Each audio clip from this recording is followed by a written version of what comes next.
నమస్తే, welcome to Om voice of Madhavilatha.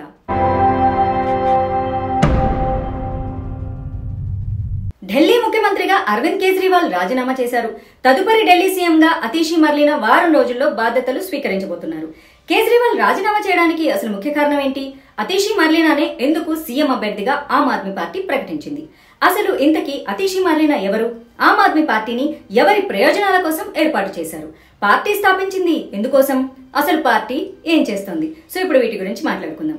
Anna Hazare భారతదేశ army జవాన్. 75 ఏళ్ల వయసులో భారతదేశ దిశ మార్చాలని ఆయన కంకణం కట్టుకున్నారు.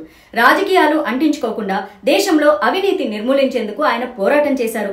సౌమ్యుడిగా ఉంటూనే నాటి కాంగ్రెస్ కుంభకోణాలను ప్రజలకి వివరించారు. ఉవ్వెత్తున సాగుతున్నటువంటి ఉద్యమంలోకి అప్పటికే ఐఆర్ఎస్ గా ఉన్నటువంటి అరవింద్ కేజ్రీవాల్ తన ఉద్యోగానికి రాజీనామా చేసి ఉద్యమంలోకి వచ్చాడు. అవినీతి వ్యతిరేక ఉద్యమంలో అన్నా హజారే తర్వాత అరవింద్ కేజ్రీవాల్ అనేంత వరకు ఎదిగారు. కేజ్రీవాల్ కుట్రల్ని ముందుగా గుర్తించిన అన్నా హజారే రాజకీయాలకి దూరంగా ఉండాలని చెప్పి హితబోధ కూడా చేశారు. కానీ కేజ్రీవాల్ ఆలోచనలు అయితే వేరుగా ఉన్నాయి కదా, వాటిని అమలుపరచాలంటే రాజకీయాల్లోకి ఎంట్రీ కావాల్సిందే అని అన్నా హజారే ఉద్యమాన్ని హైజాక్ చేసి ఆమ్ ఆద్మీ పేరిట పార్టీని అయితే స్థాపించారు. అక్రమార్కులను చీపురుతో తుడిచేస్తామంటూ తమ పార్టీ గుర్తును సైతం చీపురు కట్టతో రిజిస్టర్ చేసుకుంది. పార్టీ స్థాపించి 12 ఏళ్లు పూర్తిగా వస్తోంది. మరి ఆమ్ ఆద్మీ పార్టీ ఏం చేస్తోంది? సరే, 2012 నవంబర్ 26న ఢిల్లీలో ఆమ్ ఆద్మీ పార్టీని అరవింద్ కేజ్రీవాల్ స్థాపించారు. ఆ మరుసటి ఏడాది 70 స్థానాలున్న ఢిల్లీ అసెంబ్లీకి జరిగిన ఎన్నికల్లో పోటీ చేసి 28 సీట్లు అయితే సాధించారు. కానీ ప్రభుత్వాన్ని ఏర్పాటు చేయాలంటే కనీసం 35 మంది ఎమ్మెల్యేలు అవసరం ఉంది. కానీ ఆమ్ ఆద్మీ పార్టీకి 35 మంది ఎమ్మెల్యేలు లేకపోవడంతో కాంగ్రెస్ పార్టీ మద్దతు ఇచ్చిందనమాట. సుమారు 2 ఏళ్ల పాటు కాంగ్రెస్ మద్దతుతోనే ఢిల్లీ ప్రభుత్వాన్ని అరవింద్ కేజ్రీవాల్ నడిపించారు. అయితే కేజ్రీవాల్ కుట్ర అక్కడే మొదటిసారిగా ప్రజలకు బహిర్గతం అయిందనమాట. అవినీతి నిర్మూలన చేస్తానని పార్టీ పెట్టి చివరికి కాంగ్రెస్ పార్టీతో ప్రభుత్వాన్ని ఏర్పాటు చేయడంతో కేజ్రీవాల్ ని దేశ ప్రజలు అసహించుకున్నారు. ప్రతిఫలమే 2014లో జరిగిన లోక్సభ ఎన్నికల్లో 443 స్థానాల్లో పోటీ చేయగా కేవలం 4 స్థానాల్లో మాత్రమే ఆమ్ ఆద్మీ పార్టీ విజయం సాధించింది. అయితే కాంగ్రెస్ తో ఉంటే మొదటికే మోసం అని భావించినటువంటి కేజ్రీవాల్ సీఎం పదవికి రాజీనామా చేశాడనమాట. ఢిల్లీలో నూతన లిక్కర్ పాలసీని తీసుకొచ్చేందుకు కేజ్రీవాల్ ప్రభుత్వము ఒక కమిటీని కూడా ఏర్పాటు చేసింది. లిక్కర్ పాలసీ ఎలా ఉండాలి అనే దానిపై ఆ కమిటీ ప్రభుత్వానికి నివేదిక ఇవ్వాలని చెప్పి సూచించారు. కేజ్రీవాల్ తీసుకొస్తున్నటువంటి నూతన లిక్కర్ పాలసీలో అవినీతి జరిగిందన్న అనుమానంతో నాటి ఢిల్లీ లెఫ్టినెంట్ గవర్నర్ కేంద్ర హోంశాఖకు ఫిర్యాదు చేశారు. విచారణ ప్రారంభించిన అధికారులు దక్షిణాదిన ఉన్నటువంటి కొందరు బడా బాబులు సైతం ఇందులో ఉన్నారని చార్జ్ షీట్ లో నమోదు చేసింది. ఈ కేసులో అరవింద్ కేజ్రీవాల్, మనీష్ సిసోడియా సహా ఎమ్మెల్సీ కవిత లాంటి ప్రముఖులు కూడా జైలు జీవితాన్ని గడిపారు. ఈ మధ్యనే వీరందరికీ షరతులతో కూడినటువంటి బెయిల్ మంజూరు చేసింది. ఢిల్లీ సీఎం గా ఉన్నటువంటి అరవింద్ కేజ్రీవాల్ కి మరిన్ని షరతులు కూడా విధించిందన్నమాట. సచివాలయానికి వెళ్లొద్దని కోర్టు సూచించింది. ఈ విషయం నుంచి ప్రజల్ని డైవర్ట్ చేసేందుకు కేజ్రీవాల్ రాజీనామా డ్రామాకి తెరలేపాడన్నమాట. బీజేపీ కురవృద్ధుడైనటువంటి ఎల్కే అద్వానీపై ఒకప్పుడు అవినీతి ఆరోపణలు వచ్చాయి. కోర్టు తనకు క్లీన్ చిట్ ఇచ్చే వరకు ఎలాంటి పదవిని చేపట్టబోనని అద్వానీ భీష్మించు కూర్చున్నారు. కోర్టు క్లీన్ చిట్ ఇచ్చిన తర్వాతే ఆయన పదవీ బాధ్యతల్ని చేపట్టారు. అదే ఆయుధాన్ని కేజ్రీవాల్ సైతం సంధించాలనే కుట్రకి తెరలేపాడు. తనకు అన్యాయంగా అవినీతి మరకలు అంటించారని ఆరోపించాడు. రాజీనామా చేసి తన నిజాయితీని నిరూపించుకుంటానని కూడా చెప్పాడు. కానీ అద్వానీలాగా కోర్టు నుంచి కాకుండా ప్రజాక్షేత్రానికి వెళ్తానని తప్పించుకునే ప్రయత్నం అయితే చేస్తున్నాడు. ఢిల్లీ లిక్కర్ పాలసీ కేసులో మనీష్ సిసోడియా అరెస్ట్ కావడంతో అప్పటి వరకు పార్టీ కార్యక్రమాలకే పరిమితమైన అతీషి మర్లీనా ప్రభుత్వ కార్యక్రమాల్లోకి సైతం ఎంటర్ అయింది. కేజ్రీవాల్ రాజీనామా చేయడంతో వారం రోజుల్లో ఢిల్లీ సీఎం గా పదవి బాధ్యతలు చేపట్టనుంది. అసలు ఇంతకీ అతీషి మర్లీనా ఎవరు? ఢిల్లీ సీఎం బాధ్యతను అతీషి మర్లీనాకి అరవింద్ కేజ్రీవాల్ ఎందుకు అప్పగించినట్లు?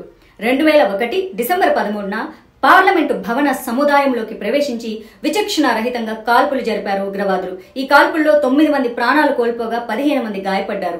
పార్లమెంటు భద్రతా దళాలు వీరిని ఎదుర్కొని దాడిలో పాల్గొన్న 5 తీవ్రవాదుల్ని హతమార్చారు. ఈ దాడికి కుట్ర చేసింది జైషే మొహమ్మద్ తీవ్రవాద సంస్థకు చెందిన అఫ్సల్ గురు. వాడిని ఢిల్లీ పోలీసులు జమ్మూ కాశ్మీర్ లో అదుపులోకి తీసుకున్నారు. విచారణ అనంతరం 2006 సెప్టెంబర్ 26న అఫ్సల్ ని ఉరి తీయాల్సిందిగా ఢిల్లీ కోర్టు ఆదేశించింది. అయితే అఫ్సల్ గురు అమాయకుడని అతన్ని ఉరి వేయొద్దు చేయొద్దంటూ రెవల్యూషనరీ డెమోక్రటిక్ సంస్థ నాటి రాష్ట్రపతికి పిటిషన్ పెట్టింది. పిటిషన్ పెట్టిన వారిలో తృప్తా వాహి కన్వీనర్ కాగా సభ్యుల్లో ఒకరు ప్రొఫెసర్ విజయ్ కుమార్ సింగ్. వీళ్ళెవరో కాదు, ఢిల్లీ సీఎం గా బాధ్యతలు చేపట్టబోయే అతీషి మార్లినా తల్లిదండ్రులు అన్నమాట. 2013 ఫిబ్రవరిలో 9న అఫ్జల్ గురును తిహార్ జైలు అధికారులు ఉరివేశారు. ఆ మరుసటి ఏడాది జరిగినటువంటి ఓ బహిరంగ సభలో న్యాయ వ్యవస్థపై సైతం అతీషి మార్లినా తల్లి తృప్తా వాహి ఆరోపణలు చేశారు. అఫ్జల్ గురు విషయంలో న్యాయ వ్యవస్థ పూర్తిగా విఫలమైందని కామెంట్ కూడా చేసింది. ప్రజాస్వామ్య సంస్థలన్నీ ఫెయిల్ అయ్యాయని, భారత్ పై తన అక్కసును కూడా వెళ్లగక్కారు. పార్లమెంటు దాడి జాతీయవాదులంతా కలిసిపోయి మానవ హక్కుల గొంతును వినిపించకుండా చేశాయంటూ భారతదేశంపై తనకున్నటువంటి అసహనాన్ని కూడా చెప్పారు. ఇక్కడ ఆమె ఉద్దేశం ఉగ్రవాదులను సైతం రక్షించాలనే కదా. మరి మీరేమంటారో ఒకసారి చెప్పండి.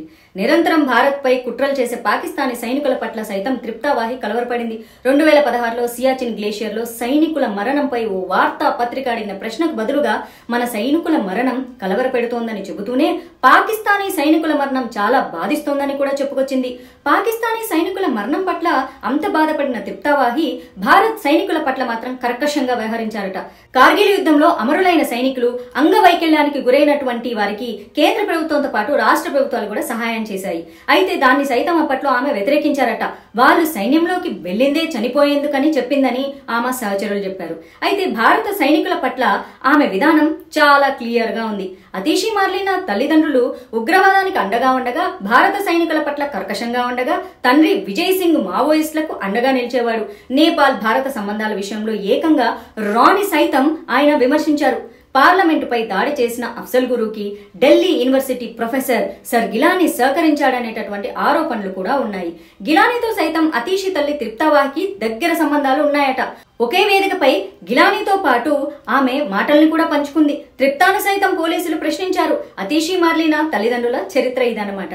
మావోయిస్టు భావాలు ఉండటంతో కమ్యూనిస్టు నేతలైనటువంటి మార్క్ లెనిన్ పేర్లను కలిపి మార్లేనా అని పెట్టారట. తల్లిదండ్రులే ఇలా ఉంటే మరి వారికి జన్మించినటువంటి అతీషి వాళ్ళ అడుగుజాడల్లోనే నడుస్తోంది కదా అనేందుకు ఇంతకంటే పెద్ద ఉదాహరణలు అయితే ఏమీ అక్కర్లేదు. 2019 లోక్సభ ఎన్నికల సమయంలో గూండాలకు ఓటు వేయొద్దని కూడా పిలుపునిచ్చింది.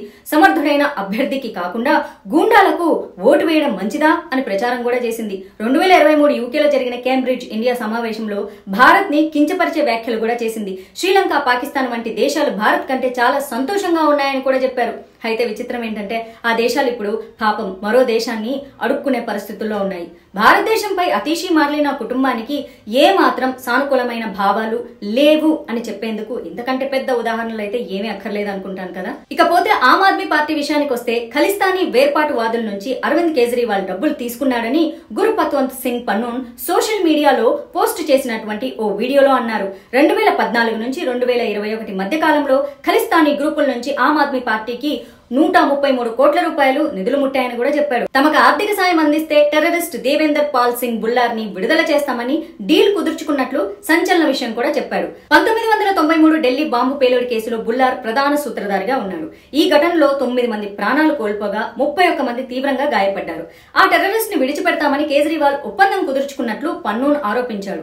2014లో అరవింద్ కేజ్రీవాల్ ఖలిస్తానీ మద్దతుదారులు కొందరు న్యూయార్క్ లోని రిచ్మండ్ హాల్లో గురుద్వారాలో భేటీ అయ్యారని, అక్కడే ఆర్థిక సాయం కూడా అడిగాడని గురుపత్వంత్ సంచలన విషయాలైతే బయటకు చెప్పేశాడు. ఖలిస్తానీ గ్రూపుల నుంచి ఆప్ కి పెద్ద ఎత్తున నిధులు అందుతున్నాయని గతంలో కూడా ఆయన చెప్పారు. కేజ్రీవాల్ పైనే కాదు, పంజాబ్ ముఖ్యమంత్రి భగవంత్ మాన్ పైన కూడా ఇవే ఆరోపణలు చేశాడు. కెనడా, అమెరికాకు చెందినటువంటి ఖలిస్తానీ గ్రూపుల నుంచి వీళ్ళకి పెద్ద ఎత్తున నిధులు అందుతున్నట్లు కూడా చెప్పుకొచ్చాడు.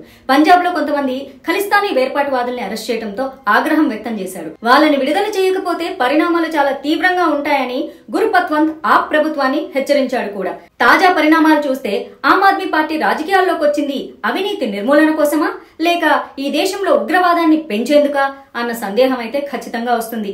ఖలిస్తానీ ఉగ్రవాదిని రక్షించేందుకు కేజ్రీవాల్ డబ్బు తీసుకుంటే పార్లమెంటుపై దాడి చేసిన వ్యక్తికి క్షమాభిక్ష పెట్టాలని కాబోయే ఆమ్ ఆద్మీ పార్టీ సీఎం అతీషి మార్లినా తల్లి రాష్ట్రపతిని కోరింది.